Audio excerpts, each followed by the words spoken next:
जय हिंद मित्रों। मेरा ये संदेश शेयर कर दें जिससे कि जिस जमात के लिए है, जिस सेकुलर जमात के लिए है, उन तक ये संदेश पहुंच जाए। कई लोग देश में हिंदू मुस्लिम एकता की बात करते हैं, लेकिन मेरा उनसे सीधा सा सवाल है कि आप इसी देश में रहते हैं। इस देश में कई मुस्लिम बस्तियां हैं, सैकड़ों हजारों, हर शहर, हर गली, हर कस्बे में मुस्लिम बस्तियां हैं, लेकिन क्या कभी आपने हिंदू बस्ती का नाम सुना? नहीं सुना। इसके पीछे वजह क्या है? ये सवाल है मेरा सीधा सा देश की सेकुलर जमात से। मेरी समझ में तो सिर्फ एक ही सवाल आता है, एक ही जवाब आता है कि वो आपके बीच रहकर आपको परखना चाहते हैं और आप डर के मारे उनके बीच नहीं रह सकते। इसे आप प्रेम का नाम देकर के सिर्फ खुद को भ्रमित कर सकते हैं, दूसरों को नहीं। ये प्रेम नहीं, ये डर है। आप मुस्लिम बस्तियों में नहीं रह सकते। वो आपके बीच रह सकते हैं क्योंकि आप झूठे सेकुलरिज्म का चोला ओढ़े हुए हैं। एक और सवाल उन लड़कों से जो हिंदू मुस्लिम एकता की बात करते हैं कि आप कॉलेज के हॉस्टल्स में 4 हिंदू लड़कों के बीच में एक मुस्लिम लड़के को बड़े आराम से रख लेते हैं और वो रह भी लेता है क्योंकि आपका धर्म ये सिखाता है कि वो आराम से आपके बीच में रह ले। लेकिन मुझे वो रूम चाहिए जिसमें 4 मुस्लिम लड़कों के बीच में एक हिंदू रह रहा हो। आपको नहीं मिलेगा। आप ढूंढते ढूंढते मर जाओगे, लेकिन आपको नहीं मिलेगा। इसकी भी एक वजह है, क्योंकि वो आपके बीच रह सकता है आपकी बातें जानने के लिए, आपको समझने के लिए, लेकिन आप नहीं रह सकते। आपकी फटती है, डर है आपका। अगला सवाल मेरा मुस्लिम लड़कियों से। फेसबुक पे मैंने कई बार देखा है, मैंने जब सवाल किया कि आपकी मित्रता सूची में मुस्लिम है, तो उनका स्पष्ट जवाब होता है कि तो क्या हुआ, सभी धर्म समान हैं।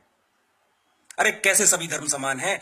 अगर रीता की फ्रेंड लिस्ट में, सीता की फ्रेंड लिस्ट में रिहान, अमजद और जुबैर हो सकते हैं, तो मुझे जरा सबाना की फ्रेंड लिस्ट में दीपक, दिनेश और महेश दिखाओ।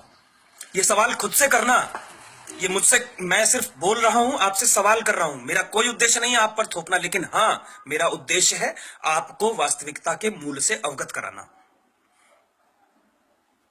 आपका झगड़ा, आपके दोस्त का झगड़ा, आपके बेटे का झगड़ा जब किसी दिनेश, रमेश या महेश से हो जाता है तो आप तुरंत चल देते हैं विरोध करने। लेकिन वही झगड़ा जब जुबैर, अमजद और अहमद से हो जाता है तो आपके मन में एक भय क्यों उत्पन्न हो जाता है? आप जब एक सुनसान गली से गुजर रहे होते हैं और सामने से एक व्यक्ति आ रहा होता है भगवा चोला पहनकर या सामान्य कंडीशन में, तो आपके मन में भय उत्पन्न नहीं होता, डर उत्पन्न नहीं होता। लेकिन क्या हो जाता है तब? जरा अपनी आत्मा से पूछिए, जब आप एक सुनसान गली से गुजर रहे हो और सामने से 4 टोपीदार, जालीदार टोपी वाले दिख जाते हैं। यह सवाल खुद से करना पड़ेगा आपको। यह सवाल मेरे नहीं है, ये सवाल आज के वक्त के हैं।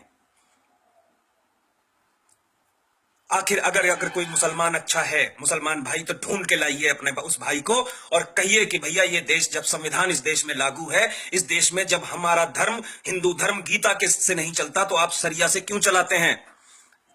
लड़कियों और लड़कों, आप पूछिए उनसे कि अगर इस देश में मुझे एक बीवी रखने का अधिकार है, तो मेरे साथ में खड़ा व्यक्ति 4 बीवियां कैसे रख लेता है? कौन से अधिकार से रख लेता है?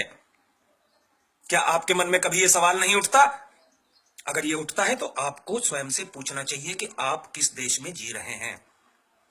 एक तरफ आप, मर्दों से मेरा सवाल है कि आपका तलाक हो जाता है तो आपको सालों कोर्ट के चक्कर लगाने पड़ते हैं, लेकिन वहां तो तलाक तलाक तलाक बोल के काम खत्म कर दिया जाता है। कौन से कानून के हिसाब से?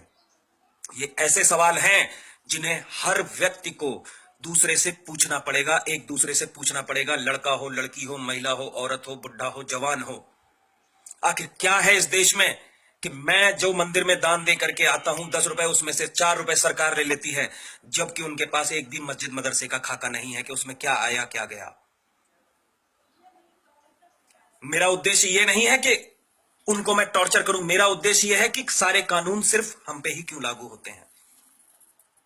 ये सवाल पूछने पड़ेंगे। मैं तो जग गया हूं। मेरा उद्देश्य है ज्यादा से ज्यादा लोगों से ये सवाल पूछें और लोगों को जागरूक करें। बहुत जल्द ही इसको लेकर के सड़कों पर युवाओं का एक आंदोलन आने वाला है, जिसमें आप सभी का मुझे पूरा सहयोग चाहिएगा। मैं मांगूंगा, आपसे हाथ फैला के मांगूंगा, आपको बातें समझा के मांगूंगा, आपसे निवेदन करके मांगूंगा, आपसे जानकारी दे करके मांगूंगा। लेकिन मित्रों, मुद्दा यहाँ पे धर्म का नहीं, मुद्दा है कि आखिर हमें बेवजह क्यों दबाया जाता है। फिर आऊंगा इन्हीं सवालों के साथ। आज के लिए जय हिंद, जय हिंद, जय हिंद।